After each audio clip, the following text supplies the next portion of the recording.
Hello guys, this is CP and আজকে আপনাদের জন্য নিয়ে এসেছি এমন একটি বিল্ড ভিডিও যেটা নতুন ইন্টেল সিপিউর উপর বেস হবে। অর্থাৎ প্রথমে বলে দিই, Core i5-13400 এর মতো সিপিইউ দিয়ে বিল্ড। আর অবশ্যই এই ভিডিওটি অনেক এক্সাইটিং হতে চলেছে, তাই অবশ্যই আপনি যদি একজন ইন্টেল লাভার হয়ে থাকেন অথবা আপনি খুঁজছেন এমন একটি পিসি যেটা থেকে আপনি ভালো মানের এডিটিং করতে পারবেন আন্ডার 60k টাকার মধ্যেও। আর শুধু তাই না, আপনি চাইলে এটা দিয়ে গেমিং, স্ট্রিমিং এবং সকল প্রকার প্রোডাক্টিভ কাজ করতে পারবেন, ইভেন যদি আপনি একজন ফ্রিল্যান্সার হয়ে থাকেন। তাই বেশি কথা না করে শুরু করা যাক আজকের এই বিল্ড ডিসকাশন ভিডিওটি। আসলে কি 60k পার হবে কিনা, সকল বিষয়ে কথা হবে। Hello WhatsApp guys, CP here আবারও, and make sure do you have subscribe. আর কিছু না।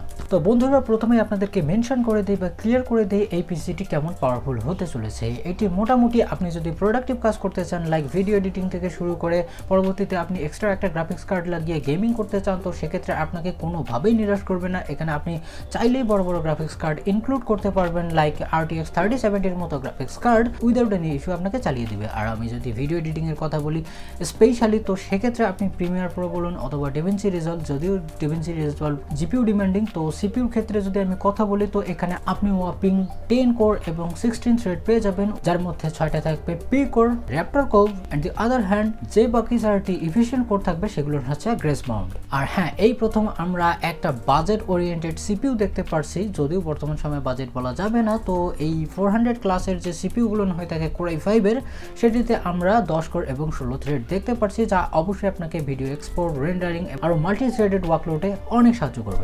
এন্ড ভয় নেই, অনেক বড় করবো না ভিডিও।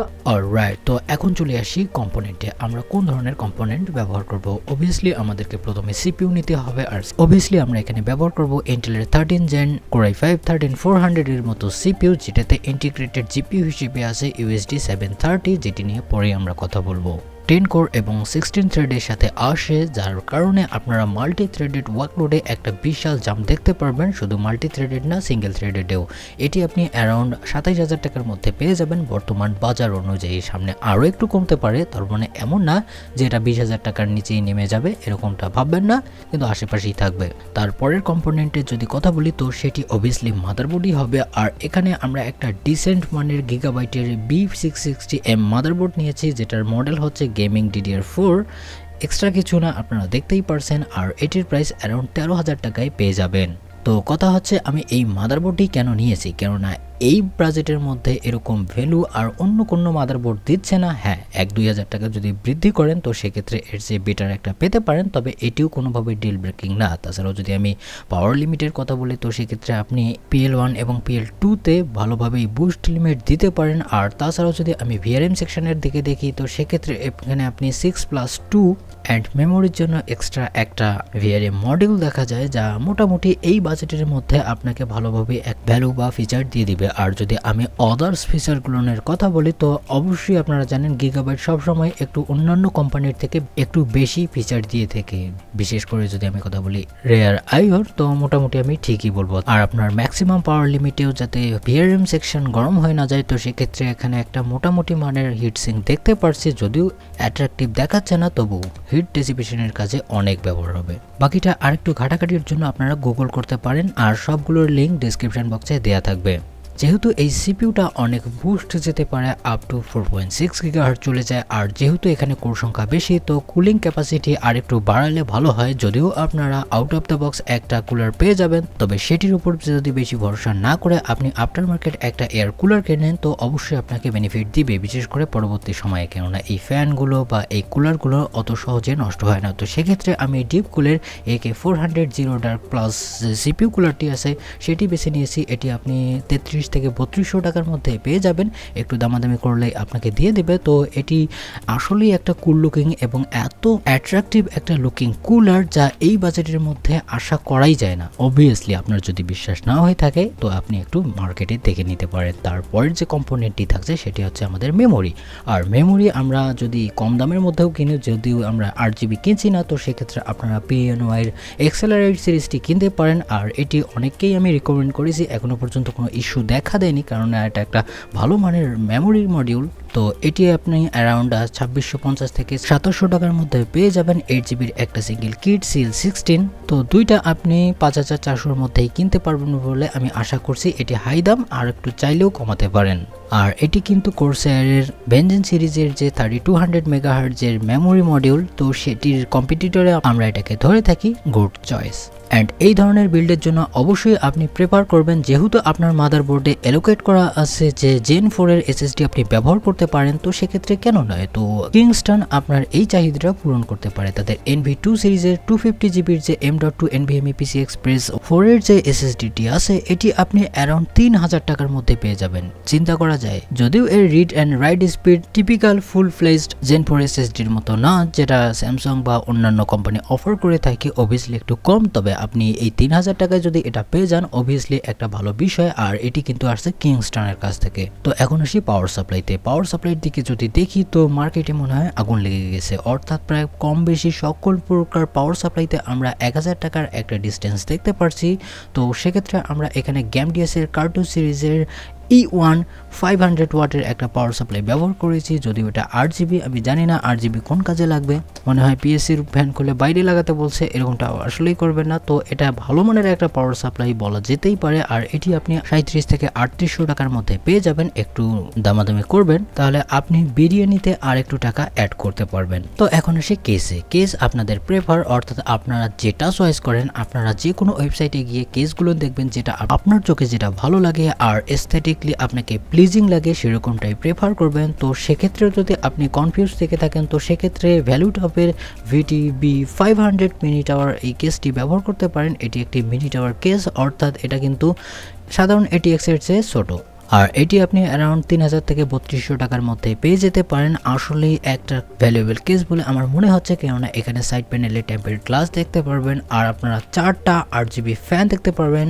তবে আনফরচুনেটলি এই কালারগুলোকে আপনি চেঞ্জ করতে পারবেন না। তবে আবারও বলছি, আপনারা কেসের ক্ষেত্রে আপনারা নিজের চাহিদাটাকে প্রথমে রাখবেন। যেহেতু আপনি কোনো মার্কেটে যাচ্ছেন, তো আপনি যদি একটু নাড়াচাড়া করে দেখেন বিল্ড কোয়ালিটি কেমন অথবা দেখতে কেমন, তো সেক্ষেত্রে আমার মনে হয় যে সেটি বেটার হয়। কারণ আপনাকে এখান থেকে বললে আর আমাদেরও পসিবল না যে সকল কেস দেখা বা পর্যবেক্ষণ করা। তো এই কেসটি আপনি নিতে পারেন, ভ্যালুটা মোটামুটি অনেক আগে থেকেই মার্কেটে আসে। তাছাড়াও এর আগেও আমি অনেক ধরনের কেস আপনাদেরকে রিকমেন্ড করেছিলাম, যেটা 3000 থেকে 4000 টাকার মধ্যে চলে আসে। অনেক ভালো ভালো প্রিমিয়াম কেস আপনি পেয়ে যাবেন, যদিও প্রিমিয়াম বলাটা ঠিক নয়, লুকিংয়ে আর কি। তো এই ছিল 6টা মেন কম্পোনেন্ট যেটা দিয়ে আমরা পিসি বিল্ড করতে পারি। আর সবগুলোর প্রাইস যদি আমি একত্রিত করি, তো এটি অ্যারাউন্ড 58 থেকে সর্বোচ্চ 60,000 টাকা যেতে পারে, যেটা আপনারা একটু ক্যালকুলেশন করেই নেবেন, কেননা একটু প্রাইস ওঠানামা করে, তবে টার্গেট থাকবে 58-র কাছাকাছি। অ্যান্ড চাইলে আপনারা পরবর্তীতে এটাতে গ্রাফিক্স কার্ড হিসেবে GTX 1660 Super,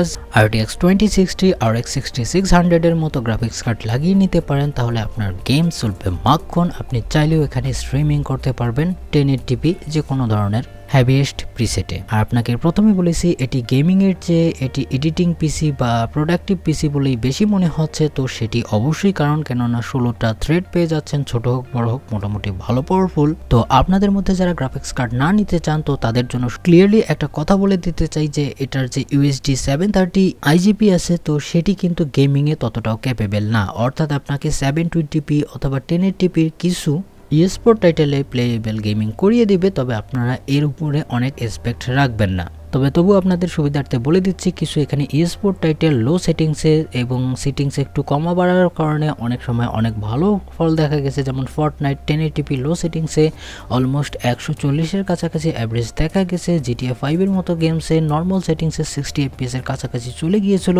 CSGO-তে একটু উইয়ার্ড বিহেভ করছিল 1080p লোয়েস্ট পসিবল সেটিংসে, এখানে 120 থেকে 28-এর মতো দেখা গেছে। আবার কোনো সময় কমও দেখা গেছে, আবার বেশিও দেখা গেছে। তাছাড়াও যদি ভ্যালোরেন্টের কথা বলি, 1080p লোয়েস্ট পসিবল সেটিংসে 140-এও দেখা গেছে, আবার অনেক সময় 100-এর নিচেও দেখা গেছে। আমি জানি না এরকম বিহেভিয়ার কারণ কি, কেননা AMD Ryzen APU-তে এরকমটা করছিল না, মানে আমি কনসিস্টেন্সির কথা বলছি। আর এখানে যেহেতু ফ্রেম অনেক কম, তো সেক্ষেত্রে লো 1% লো বা 0.1% লো দেখে আপনাকে ডিমোটিভেট করতে চাই না। তাছাড়াও আপনি চাইলে কিছু ওল্ডার AAA টাইটেলও খেলতে পারেন 720p-তে, যেমন উইচার 3 যদি আমি কথা বলি, লোয়েস্ট পসিবল সেটিংসে 35 to 37 7 পর্যন্ত FPS দেখতে পারেন।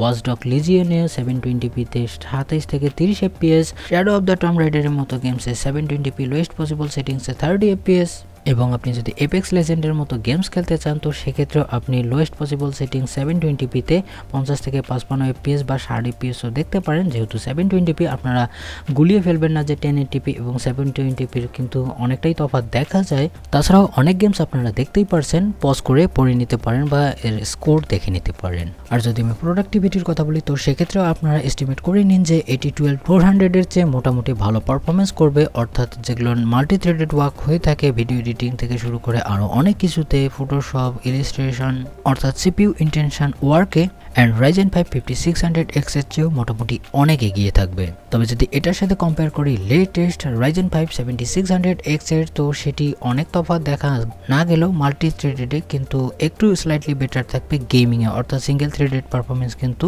রাইজেনের একটু বেশি থাকবে। তবে সেক্ষেত্রে দেখুন সেই সিপিইউটির দাম প্রায় 10,000 টাকার মতো এক্সট্রা বেশি, তার উপর আবার DDR5 অর্থাৎ ভ্যালু সেরকমটা প্রোভাইড করে না। তো সেক্ষেত্রে আপনার জন্য এটা একটা আদর্শ সিস্টেম হতে পারে, আপনারা বিল্ড করেই নিতে পারেন, বাকিটা আপনাদের উপর। অলরাইট, তো বেঞ্চমার্ক দেখার পর একটা জিনিস তো ক্লিয়ার, এই যে সিপিইউটি যা পারফরমেন্স অফার করছে অর্থাৎ সিপিইউ ইন্টেন্সিভ পারফরমেন্স, তা অবশ্যই প্রশংসার দাবিদার। আর তাছাড়াও আমি যদি আদার্স কোম্পানির কথা বলি, AMDর কিছু সিপিইউ আছে সেগুলো অবশ্যই আপনাকে বেটার ভ্যালু দিবে। তবে হ্যাঁ, আপনি একটা নতুন সিপিইউ দিয়ে বিল্ড করছেন উইথ অনেক কয়েকটা কোর পাচ্ছেন যার সিঙ্গেল থ্রেডেড পারফরমেন্স বা মাল্টি থ্রেডেড পারফরমেন্স অনেক বেশি। আর আপনাকে বলেইছি আপনারা চাইলে এখানে ভিডিও এডিটিং, গেমিং, স্ট্রিমিং অথবা আপনি ফ্রিল্যান্সার হয়ে থাকেন, ইভেন আপনি যদি গ্রাফিক্স কার্ড ছাড়াও গেমিং করতে চান, যদিও এটা রিকমেন্ডেড না UHD 730 এর মতো গ্রাফিক্স প্রসেসর দিয়ে, তো সেক্ষেত্রে যদি আপনি খেলতে চান ডিসেন্ট মানের 720p তে অথবা 1080p তে কিছু eSport টাইটেল লোয়েস্ট পসিবল সেটিংসে এনজয় করতে পারেন।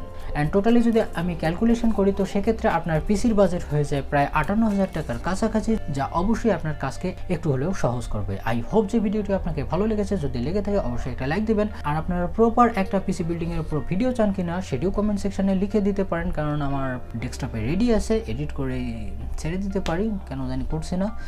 করে দিন লাইক, কমেন্ট, শেয়ার। দেখা হবে নেক্সট ভিডিওতে। ভালো থাকবেন, সুস্থ থাকবেন, বাই বাই।